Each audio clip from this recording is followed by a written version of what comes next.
We're heading into the cloud for the latest edition of the SVG News Sponsor Spotlight. I'm Brandon Costa, Director of Digital at the Sports Video Group. Honored and thrilled to introduce you to Cerberus Tech. We're joined by their Chief Revenue Officer and co-founder, Chris Clarke, on this episode of the SVG News Sponsor Spotlight. Chris, thanks so much for taking the time. We're thrilled to have the company aboard. How you doing? Yeah, good, thank you. Thanks for having us, Brandon. It's a new chapter as we branch out and taking our solutions global. It feels like it's inevitable that we come and join the party at SVG US. Yeah. Now, obviously, as we kind of mentioned at the top, heavily involved in cloud production solutions, especially live. Why don't you tell us a little bit about what you guys specialize in at Cerberus Tech or Cerberus Tech? Sorry. Sure. So, I mean, essentially, the company was founded in its present form about 10 years ago. And as we began the company's operations, we immediately went into cloud and IP, live IP distribution. So the company's basis is in live IP using cloud. It's all we've ever done. We use the platforms that we've developed to kind of interface between traditional media distribution techniques like fiber and satellite and bring them into an IP world, but we also do the vice versa. The company itself, we specialize in providing those solutions across a couple of different models. So we provide them as managed services. So a lot of our customer base literally just want to hand off all responsibility of everything that they do to someone who's competent. But what we discovered over the years was naturally there's a huge amount of the customer base out there who do have the engineers and the operators to be able to do all of this, but they're lacking in maybe some of the technological know-how to steer through the cloud and through the solutions available. So we branched out a little to also offer a self-service view of our platform. And so customers can log in, create an account, log in, and start to operate quite a lot of this themselves, but using exactly the same methodologies that we would use. So everything's on demand, everything's self-provisioning, and then when they're finished with it, they can just shut it down and kind of walk away on a pay-as-you-go basis.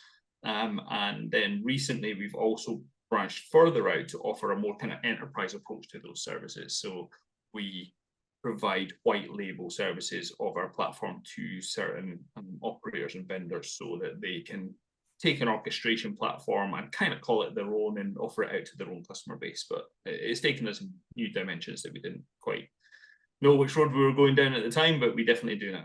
Sure. Well, it certainly sounds like you offer an opportunity for anyone to kind of make their way in, like you said, whether it's managed by y'all or it's self-service. Take us inside the product line specifically. I know there's different ways that people can get involved and utilize your solutions to help them out. But what are some of the highlights in the product line for you? Yeah, so essentially the product offering is one. There's a platform called LiveLink.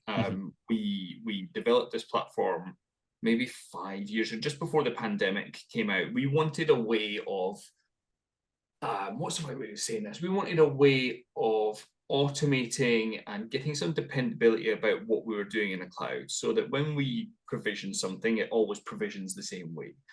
It always has the right licenses applied to it. It always gets plugged into the right monitoring chains and alerting chains, because a service itself is one thing, but how do you make sure that you can monitor it and view statistics and graph those statistics and log it for a long time? All of the extra things that plug into these things, we needed to make sure that we could do this uniformly. So that's kind of where the platform came about. So we wanted something when we want an encoder, we press a button, we get an encoder, and it always looks exactly the same. So it all runs through this platform called LiveLink. LiveLink is the same tool that we use to provide our managed services to our customers. So we are actually driving that platform ourselves. So we are providing the people. The customer front, a self-serve version of it, is identical. A customer would log into the platform the same way that we would log into the platform. And so the customer, if they have the right skill set in their kind of human resources within the company, then they are perfectly capable of launching everything that we can too. That, to be honest with you, helps keep us honest in our approach to things. So when we want to do something for a customer, there's no smoke and mirrors with what we do. We have to build it into the platform because that's how we would do it ourselves. And then as soon as we build it into the platform for us providing managed services, hey, guess what? It's immediately available for all of our self-serve customers as well. So they can get access to everything that they need. And that, like I said, that helped keep us very honest in our approach. So that LiveLink platform we use as managed services, we offer out to self-service customers, and then it's also the basis for kind of white label services, so that we took that platform and we can create branch kind of mirror versions of it for other customers, where we just change some of the skins, some of the look and feel of the platform, but it allows that customer base to take it out to the market too. What does the platform do? I think that would be a good start, right? So the platform's involved in the linear distribution of live video streams from somewhere to anywhere for any purpose. The majority of our managed services are provisioned you doing 24/7 streams. So that tends to be kind of TV channels, pick it up, deliver it to a head end somewhere around the world, and do all of the kind of 24/7 monitoring of it. And then a second subset of our managed services, and almost exclusively all of our self-serve customers use it as occasional use. So although it can be applied to sports and news and events, I'll be honest with you, it's 99.9% sports, live sports, contribution and distribution through the platform.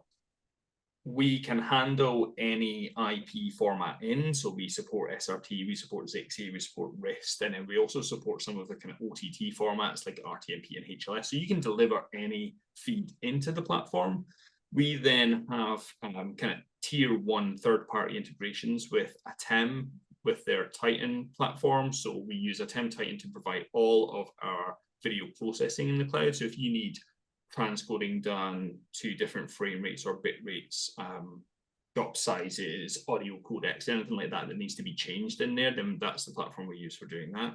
And as far as new features go, we've just finalized our integration with Atem's new motion comp standards converter. So we're the first people to bring that to market in a kind of self-serve capacity. And that, to be honest with you, is what we're kind of shouting about most at the moment, given the amount of live sport that's just gone on over the summer and the amount of tier one sports coming up. Having a really good tier one motion comp standards converter that you can spin up in 2 minutes, and if you need 100 of them, you can spin 100 of them up in 2 minutes and then shut them down when you don't need them. And that to us is a bit of a game changer in terms of cloud processing. So all that's kind of built into the platform. We also did a nice integration with Tag Video Systems for their multi-viewer. So actually, if you're delivering multiple feeds into the platform and you want to be able to piece together your own multi-viewer showing the right feeds in the right places, then we run that integration as well. So that's essentially what the platform does. And then in terms of the distribution side of it, so any of those sources or transcoded versions or standards converted versions or the multi-viewers themselves are available to be sent to any global destination via Zixi, SRT, RIST, RTMP, HLS, Dash, whatever you need, providing that you can deliver a single mezzanine source feed in, you can create any rendition that you require to be sent to any destination that you require, including full, HLS Dash packaging, GT workflows. The kicker of the whole thing is that it's all pay as you go, it's all on demand. When you need it, you fire it up, it works, and then when you don't need it, you can shut everything down and kind of largely walk away until you need it again. Nice. Cool. I'd love to get into some specific examples. I mean, as you mentioned there, LiveLink and Cerberus Tech in general, very experienced in the sports world. You've done a lot in the world of horse racing, soccer. I know you guys are behind, the TV channel for one of the biggest, football clubs in the entire world, Celtic, with their Celtic TV service. For you personally, what's a new project, or maybe you feel like a project that best symbolizes what you guys can bring to the table for someone? Yeah, so there's a perfect one. It lumps a bit of Celtic in the mix there as well. But there's one of our customers, a company called QTV Sports based in Scotland. They utilize the platform for doing all of the Scottish Premier Football League distribution. So that's every single match feed to all of the domestic and some of the international destinations, the ones who will take it via IP. But all of the domestic ones are all via IP. Why I really like this deployment is that it kind of is a perfect size and shape kind of deployment for the platform, in that every Saturday during match kind of season, Saturdays and Sundays, other days as well, but it's easier to kind of just pin it down on a Saturday. Sure. So every Saturday, as an example, they have 6 concurrent matches. They deliver each of those matches live into the platform. It's kind of like a mezzanine, high bit rate, high quality feed. each of those matches is transcoded to a lower bitrate distribution version that goes to some takers, and it's also transcoded to progressive variants for some OTT deliveries. And then they also do a standards conversion to US 2997 frame rates. And then each of those sources, so they end up with this kind of like multi-input sources for all the different matches and all the different transcoded versions. And then on the outbound side, they've got around about 100 destinations now. So each of the matches can go to various different takers. And some of them take the high bitrate mezzanine feed via Zixi, and some of them take that same one via SRT, and some of them take the distribution version via SRT, and some take the progressive version via RTMP. But essentially, they've got all of these sources and all of these outputs, and then they tie them together for match day using our scheduler tool. And so actually they just say this feed needs to go to this destination, this feed needs to go to this destination. And at the point that the matches go live, or technically an hour before they go live for lineup time, the operator who's responsible for viewing and controlling all of this, largely, as far as the platform's concerned, doesn't have anything to do, because the schedule orchestrates absolutely everything for him. And he can just sit there and watch the complexities of, I think they end up with about 32 individual sources with 100 potential destinations, and the platform just orchestrates it all for them. If they ever need to interact with the schedule, it's just a click and a drag. So they click, unlock the schedule, drag it out for an extra hour if that feed is overrunning or whatever, click a commit. And that's about the most amount of interaction that they have to do with it. Then they just shut it down at the end of the day. And okay. we offer two different modes of shutting things down. You can delete resources in the platform, and once you've deleted a resource, we no longer bill anything for it because it doesn't exist. Sure. We also allow something called stopping resources. So we just allow you to click the stop button. It retains all of the configuration of that resource. It contains IP addresses, future schedules, connection statuses, everything in there, and puts it into kind of the dormant state. Of course, there's a charge associated with that, but it's a tiny, tiny, tiny trickle charge. But it means then that the following day, when you need to fire everything up again, you just click start, and it builds everything again. In about 3 minutes, your entire distribution platform is running again, including any future schedules could just play out, and then you can stop it again. And that's kind of why that customer use case is really good and important to us. They play out their season that just started again 2 weeks ago, sure. and they'll play it through till May. But then between May and then the end of July, there are no charges in the platform. Everything just gets shut down. But they have the dependency. They have the confidence that the platform is just going to work again as it did a few days ago, or a few weeks ago, or even a few months ago. Mm-hmm. So that's a really good one for us in terms of showing the potential of the platform. We also recently added push packager output for them, so it allows them to do HLS file delivery out to Amazon S3 buckets for customers. So again, in keeping us honest, this was functionality that we knew we could deliver to the customer, but in our kind of no smoke and no mirrors kind of parlance that we have on LinkedIn, we talk about this quite a lot. It's important for us that when we add new features like this for customers, that we make sure there's all the help functions available for them. So it's not just dumped on them. There's an entire kind of contextual help in the platform that allows an operator who's perhaps just getting used to the technology and used to the kind of vocabulary that's used in that world themselves to have a kind of reference point to be able to create the things that they want. Our ultimate goal in that is to deliver services to the customer and have them make as little support calls on us as possible. We want to empower them to be able to do everything themselves. Of course, there's a kind of a kicker that we don't have to field as many support calls for things, but that's ultimately the goal for it. One of the more recent use cases for the platform, without saying who the customer is, we were involved in the Paris Games a few weeks ago, and that was used to deliver essentially any feed from 33 feeds available. So essentially the entirety of the games being made available, and the destination kind of rights holders being able to select which feed they wanted on which channel at which time.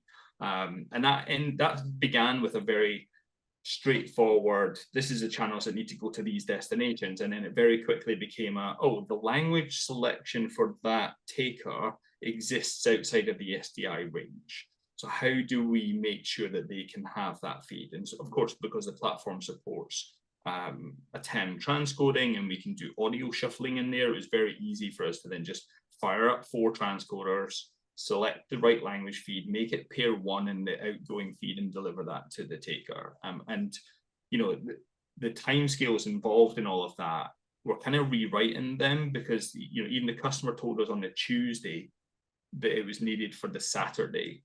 And they seem to be a little bit of a panic in their wording about how they were going things. So like, oh, it's definitely needed for Sunday. It might be needed for Saturday. We're not really sure. And I was like, well, it'll literally take about 15 minutes to fire all of this up. And because we put the work into the automation behind provisioning and orchestration, means that when we click a button to fire up a transcoder, it arrives, we tell it what source we want, but all of the logging and alerting and monitoring statistics and that entity existing is so straightforward now. And I think those are the sort of things that we're surprising people on. Yeah, no doubt. I mean, the ability to spin stuff up so quickly is really, really impressive. But before we let you go, I'd love to get your thoughts on just kind of the industry at large. I mean, how you guys see it. You said the company's been around for, around a decade now, if not more. As you look ahead, maybe towards the end of the year, is there kind of a key industry trend or a topic or an event or something you're keeping an eye on for the remainder of the year to kind of see how it develops? What are you guys really focusing on right now within your 4 walls? Yeah, so within our 4 walls, we're really focusing on a few words that I know I've said about 10 times in the last 5 minutes already, but we're focusing on automatic provisioning and orchestration, scheduling, and having those available through a coherent platform.